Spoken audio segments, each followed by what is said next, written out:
Bismillahirrahmanirrahim. Assalamualaikum warahmatullahi wabarakatuh. Kita akan mendengarkan. Assalamualaikum warahmatullahi wabarakatuh. Waalaikumsalam.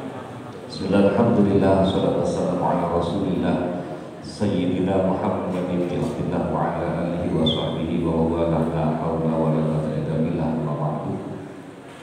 Jemaah salat subuh Bapak Ibu yang dimuliakan Allah, alhamdulillah pagi ini Allah memberi kesehatan dan kesempatan pada kita untuk bisa melaksanakan sholat subuh berjamaah sekaligus ngaji bareng guru kita. Mudah-mudahan kita semua senantiasa selalu diberi istiqomah oleh Allah untuk bisa melaksanakan ibadah subuh dan ngaji pada pagi ini. Kita awali acara ini dengan pembacaan surah Al-Fatihah ala ma nawaina wa ala ma rasulullah sallallahu Al-Fatihah. Surah Al-Fatihah. Harapan yang kedua, mudah-mudahan kita semua sesuai dengan keinginan dalam satu makalah yang disampaikan oleh Al-Imam Al-Munawi, yamutul mar'u ala ma 'asha alaihi. Mudah-mudahan kita semua bisa meninggal sesuai dengan apa yang kita suka selama hidup di dunia. Kalau kita cinta atau suka dengan sholat jamaah, mudah-mudahan Allah cabut nyawa kita saat kita sholat berjamaah. Kalau kita suka ngaji, mudah-mudahan Allah mencabut nyawa kita sesuai dengan apa yang kita suka, yaitu ngaji. Mudah-mudahan kita semua mendapatkan berkah manfaat. Langsung saja waktu kami serahkan kepada Al-Mukarram Dr. Haji Abdul Haris, dan nanti panjenengan bisa bertanya atau berdiskusi dengan beliau. Waktu sebelumnya kami serahkan kepada beliau.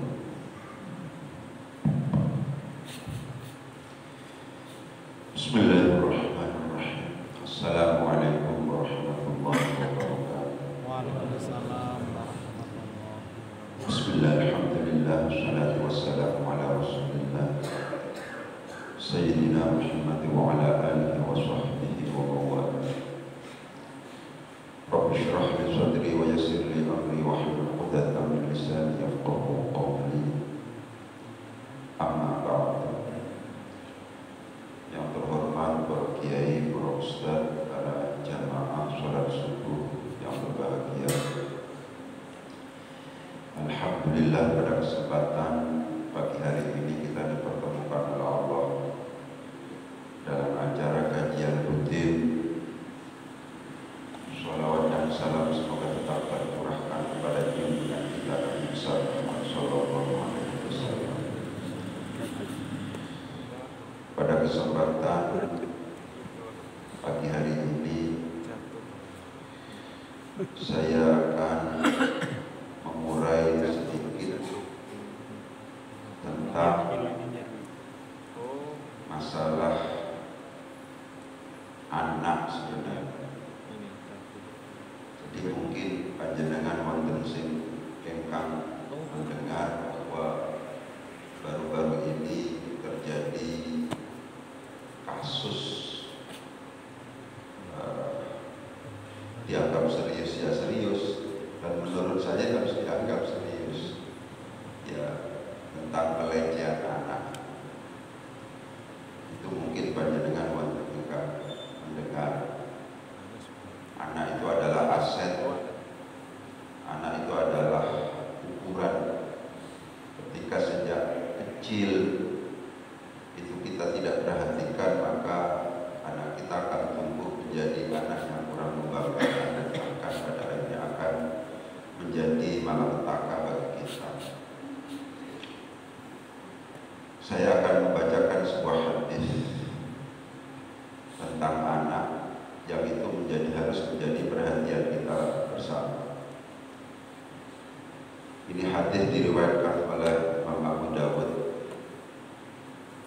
Mungkin hadis ini sudah banyak dikenal atau didengar oleh panjenengan semuanya,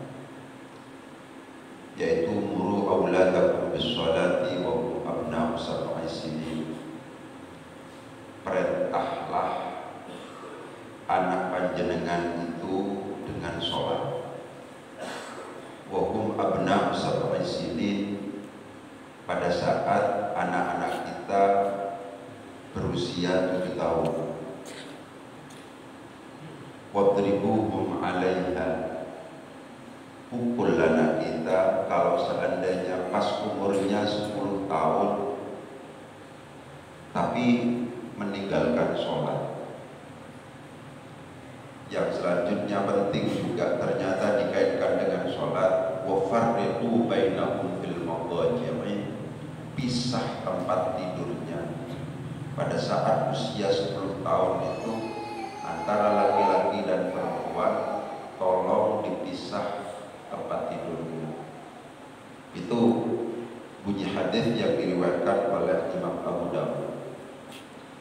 Jadi ketika kita diberi amanah oleh Allah berupa anak itu, apakah kita mampu atau tidak, apakah kita sempat atau tidak, kita dibebani, kita diberi tanggung jawab untuk menjadikan anak kita itu bisa melakukan sholat. Sakit membuat lurus. Pokoknya kewajiban itu adalah ada pada orang tua. Ya. Kalau seandainya kebetulan kita tidak mampu, kalau seandainya kebetulan kita tidak sempat, ya harus kita alihkan tanggung jawab itu kepada orang lain, kepada lembaga, kepada TPI, kepada madrasah diniyah dan seterusnya. Tapi yang jelas adalah kewajiban awal untuk mendidik agar anak bisa melaksanakan ibadah sholat, dan otomatis segala sesuatu yang terkait dengan sholat itu adalah beban dan tanggung jawab orang tua. Terus kita harus mencoba untuk kemudian melakukan pemetaan. Wis ngongkon sholat itu berarti juga ngongkon belajar Al-Quran. Nopo sebabnya? Karena salah satu rukun qauli dari sholat itu adalah Fatihah. Sholat tidak mungkin bisa dilaksanakan dengan benar ketika rukunnya yaitu Fatihah itu betul bisa dilaksanakan oleh kita. Karena demikian, membaca Al-Quran itu adalah merupakan sebuah keharusan yang harus kita upayakan untuk mampu dilakukan oleh anak kita. Panjenengan lagi-lagi, panjenengan ahli Quran nopo boten, panjenengan sempat mengajari Quran nopo boten, sing jelas anak kita wajib bisa Al-Quran. Satu, pauli kepentingannya adalah sholat. Kemudian kepentingan yang kedua itu seperti yang sering saya tegaskan, kersane saged berdoa untuk kita. Jadi anak itu tidak hanya kemudian kalau seandainya pinter agama itu tidak hanya kemudian menjadi kebanggaan kita pada saat kita ada di dunia, tapi juga menjadi kebanggaan kita pada saat kita ada di akhirat. Ini penting untuk kemudian saya tegaskan. Cerita sedikit mungkin pernah saya ceritakan juga untuk mengulang dan menyemangati panjenengan. Pada suatu saat ada seseorang mau bermimpi tentang kuburan, gitu, bermimpi tentang kuburan. Ternyata tentang berikut rebutan sesuatu. Ada tapi dalam mimpi itu yang tidak berebut. Akhirnya yang bermimpi ini mendekati. Kenapa? Rebutan apa? Oh, ini adalah rebutan pahala yang dikirimkan oleh orang yang masih hidup di dunia kepada saudara-saudaranya yang sudah meninggal dunia. Kalau seandainya kita mati, kita berdoa itu adalah ngomong lil muslimin wal muslimat wal mu'minin wal mu'minat niku nyampe. Tapi karena tidak pakai khusus niku rebutan. Lah, jenengan kok mboten rebutan? Iya, saya enggak rebutan karena saya punya anak hafal Quran. Karena saya punya anak bisa baca Al-Quran dan secara istiqomah itu selalu menghatamkan Al-Quran, membacakan Al-Quran, dan pahalanya itu dikirimkan kepada saya. Anak saya sekarang ada di pasar A sedang jualan roti. Ketika kemudian menjual atau sedang melayani pelanggan itu, ini sedang qomat kamil atau biasanya sambil qomat kamil menghatamkan Al-Quran dan pahalanya diberikan ke saya. Terus Setelah bangun tidur penasaran. Anak penasaran bola itu kok bener ono wong nang pasar A yang ditunjukkan di dalam mimpi itu jualan roti, ketika jualan itu sambil menghatamkan Quran, ketika melayani pelanggan ternyata ini adalah gambaran, ini adalah pelajaran bahwa anak kita kalau seandainya kita sukses mendidik dan kemudian mampu berdoa untuk kita, mampu beristighfar untuk kita, mampu membaca Quran untuk kita, maka itu sangat kita butuhkan besok ketika kita sudah almarhum. Bahkan di dalam sebuah ayat hadis Nabi mengatakan mal mayyitu fil qabri illa kal gharibil mutatawwi. Tidaklah mayit di kuburan itu illa kal gharibil mutatawwi, kecuali seperti orang yang tenggelam, kecuali seperti orang yang kelelap, al mutawwi yang minta tolong. Jadi mayit di kuburan itu tolong. Yang tahu dakwah yang ditunggu itu adalah doa. Bayangkan kalau seandainya anak kita ternyata nggak bisa berdoa, anak kita ternyata nggak bisa baca Al-Quran, anak kita tidak bisa istighfar. Ya, untuk kita lebih disebabkan karena kita gagal mendidik anak kita. Bisa jadi karena kita tidak memiliki kemampuan, hanya dibiarkan. Bisa jadi kita tidak memiliki kesempatan, akhirnya juga kita biarkan. Di dalam sebuah hadis Nabi itu juga ada cerita menarik yang menunjukkan bahwa anak itu cukup luar biasa. Dikatakan bahwa ada orang yang pada saat itu jatahnya itu adalah, di dalam sebuah hadis itu adalah surga bintang 3. Bintangnya bintang 3, kalau hotel itu bintang 3. Tapi kalian Gusti Allah diparingi bintang 5. Ya, akhirnya dia bertanya, "Anna lihadhi darajat." Kenapa Gusti saya itu kok ditempatkan di tempat yang mulia, yang lebih bagus? Jatah saya kan cuma bintang 3. Ini kok ada dua hadis yang menjelaskan. Ada yang mengatakan penjelasannya bistighfari waladika laka, karena istighfarnya anak sampean kepada sampean, sehingga derajat panjenengan itu ditingkatkan. Ada yang mengatakan bidu'ai waladika laka, bidu'ai waladika laka, karena doanya anak panjenengan kepada sang panjenengan. Jadi saya ingin menegaskan, muru auladakum bis-sholati wa hum abna'u sab'i sinin, itu menegaskan bahwa kita diperintahkan untuk agar menjadikan anak kita bisa sholat. Sholat itu diantara bagian rukunnya adalah Quran. Karena demikian tidak bisa tidak kita harus mengenalkan anak kita dengan Al-Quran. Fatihah harus dibaca dengan benar. Ketika kita tidak mampu, ketika tidak sempat, disinilah fungsi TPQ, disinilah fungsi madrasah diniyah. Ya, tidak hanya itu, misalnya sholat butuh sholat kadang-kadang dalam konteks tertentu butuh tayamum, kadang-kadang juga butuh mandi besar. Maka anak kita harus kita ajari, yuk nopo butuh yang benar, tidak ada sekedar raut. Yuk nopo tayamum yang benar. Ya, tidak hanya sekedar misalnya yuk nopo gosok-gosok misalnya betul. Yuk nopo mandi besar yang benar. Kalau seandainya kemudian anak kita kebetulan perempuan, anak kita butuh ilmu tentang head, harus dipisahkan tentang head. Itu semuanya adalah tanggung jawab kita, orang tua, bukan lembaga diniyah.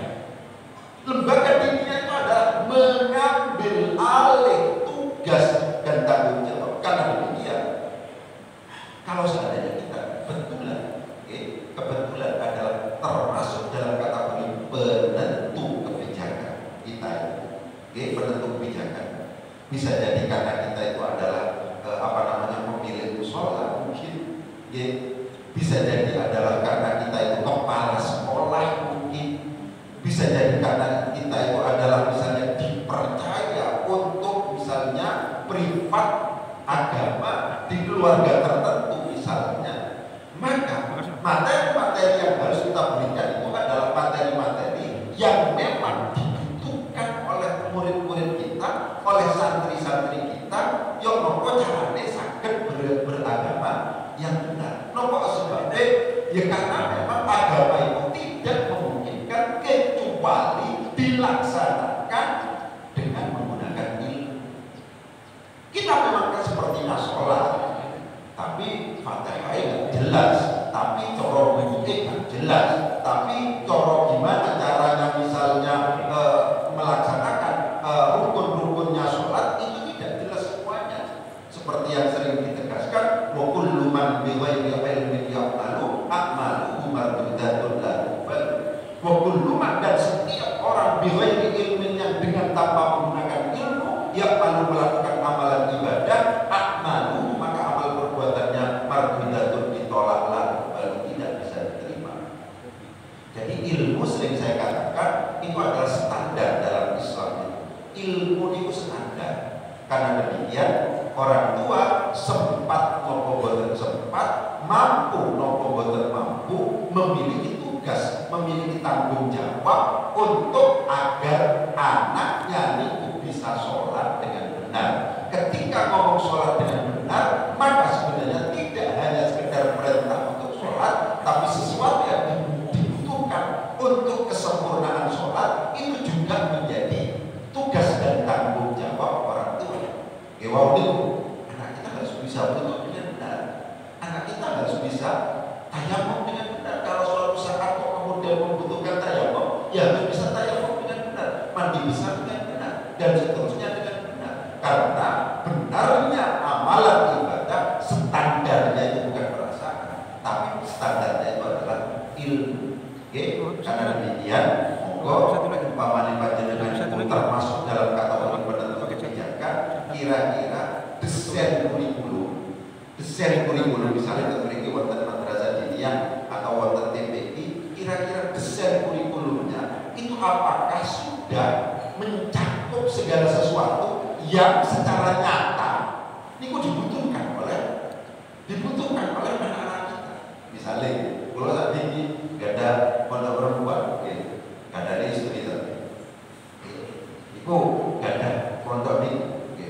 Maka saya harus yang dibutuhkan itu salah satunya fikih praktek. Saya fikih praktek itu adalah ambil kurikulum dari sarang, karena di sarang itu memang ada fikih praktek. Jadi anak atau ustadz yang mondok di sarang selama 19 tahun itu pulau tarik, pulau tarik. Kenapa? Saya tidak mau bernegosiasi. Istilah saya Ustadz Bun, perencanaan program itu jangan berorientasi pada dana. Ya, berorientasi dana. Kalau dananya nggak ada, ya nggak ada program. Bagi saya begitu. Loh, ini ada kebutuhan minimal kurikulum itu, ada dana atau tidak, ya itu yang harus dilakukan. Kalau seandainya tidak ada dana, ya kita harus ngomong ini murid-murid atau peserta didik atau santri-santri butuh program ini, tapi nggak ada duit. Ayo bareng turunan misalnya wonten. Tapi kalau seandainya orientasinya dana, kalau seandainya tidak ada dana, ya sudah. Ini harus orientasi pada kebutuhan siswa, kebutuhan. Jadi kalau seandainya kemudian misalnya untuk mendatangkan ustadz, mendatangkan guru yang pakar tertentu itu kok kemudian kurang dana, ya harus kita ngomong baik-baik. Ini sebenarnya tugas dan tanggung jawab panjenengan sebagai wali santri, wali murid dan seterusnya. Kita nggak punya uang ini karena misalnya teman kita packing setiap bulan berapa? 15.000. Itu misalnya sangat kurang misalnya, ya mau direncanakan bersama. Itu yang kemudian ingin saya tegaskan bahwa anak itu adalah di samping kemudian kita itu diberi anugerah berupa anak itu, tapi tugas lanjutannya itu adalah harus. Tugas lanjutannya itu harus, kalau seandainya kemudian kita gagal, akhirnya anak kita itu terpaksa tidak bisa